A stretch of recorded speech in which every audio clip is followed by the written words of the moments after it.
ഡ്രോണുകൾ ഉപയോഗിച്ച് കർഷകരുടെ ഭാഗത്തേക്ക് ടിയർ ഗ്യാസ് ഷെല്ലുകൾ പ്രയോഗിക്കാനുള്ള ഹരിയാന പോലീസിന്റെ ശ്രമമാണ്. 3 ഡ്രോണുകൾ അവിടെ നിന്ന് പറത്താൻ ശ്രമിച്ചു, ഇപ്പോൾ പറത്തിക്കൊണ്ടിരിക്കുന്നു. അതേസമയം ആ ഡ്രോണുകളെ നേരിടാൻ പട്ടം ഉപയോഗിക്കുകയാണ് കർഷകർ ചെയ്യുന്നത്. 3 ഡ്രോണുകളെ നേരിടാൻ 3 പട്ടം കർഷകർ ഉപയോഗിച്ചു. ആ പട്ടം കണ്ടതുകൊണ്ട് ഡ്രോണുകൾ തിരിച്ചു പോകേണ്ടി വന്നു. ആ സമയത്ത് കർഷകരുടെ ആഹ്ലാദ പ്രകടനമാണ് നമ്മളിവിടെ കണ്ടത്. ഡ്രോണുകളെ തുരത്തി ഓടിക്കുകയാണ് പട്ടം കൊണ്ട്.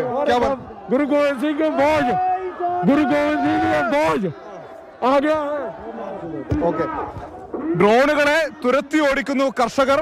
ആ സമയത്ത് ആഹ്ലാദം പ്രകടിപ്പിക്കുന്നു കർഷകർ. ഇവിടെ അല്പസമയം മുൻപാണ്, ഏതാണ്ട് 10 മിനിറ്റ് മുൻപാണ് ടിയർ ഗ്യാസ് ഷെല്ലുകൾ പ്രയോഗിച്ചത്. ഏതാണ്ട് 1000-ലധികം കർഷകരുടെ നിന്ന് അല്പം പിൻവലിഞ്ഞു. ആ സമയത്ത് വീണ്ടും പട്ടം പറത്തി പ്രതിരോധം തീർക്കുകയാണ് കർഷകർ. ഡ്രോണുകളെ ഞങ്ങൾ പട്ടം കൊണ്ട് നേരിടും എന്ന് പ്രഖ്യാപിച്ച് കർഷകർ തുടരെ പട്ടം പറത്തിവിടുന്നു, ഡ്രോണുകളെ നേരിടുന്നു.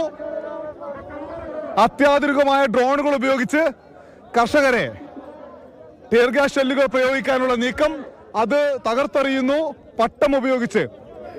സംഘർഷഭരിതമായ ഈ പകലിൽ കൂടുതൽ വിവരങ്ങൾ, വാർത്തകൾ, ദൃശ്യങ്ങൾ പുറത്തു വരികയാണ്. അനൂപ്, എന്തായാലും എന്തൊരു സമര തീക്ഷ്ണതയാണ്, എന്തൊരു ഉറച്ച നിലപാടാണ്, എങ്ങനെയാണ് ഒരു പോരാട്ടവുമായി മുന്നോട്ട് പോകുന്നത് എന്നുള്ളതാണ്. അത്യാധുനികമായിട്ടുള്ള ഡ്രോണുകൾ അപ്പുറത്ത് നിന്ന് ഉപയോഗിക്കുമ്പോൾ ഇപ്പുറത്ത് പട്ടം പറത്തിക്കൊണ്ട് ഡ്രോണുകളെ തടഞ്ഞും മുന്നോട്ട് പോവുകയാണ് കർഷകർ. മണ്ണിൽ പൊന്നുവിളയിക്കുന്ന കർഷകർ അവരുടെ ആവശ്യങ്ങൾ അംഗീകരിക്കുന്നവരെ പൊരുതാൻ തന്നെയാണ് തീരുമാനം. ഐതിഹാസികമായിട്ടുള്ള സമരം അവർ നടത്തിയത് നമ്മൾ കണ്ടതാണ്. സമാനമായി തന്നെ മുന്നോട്ട് പോകുന്നു കർഷകർ എന്നുള്ളതാണ്.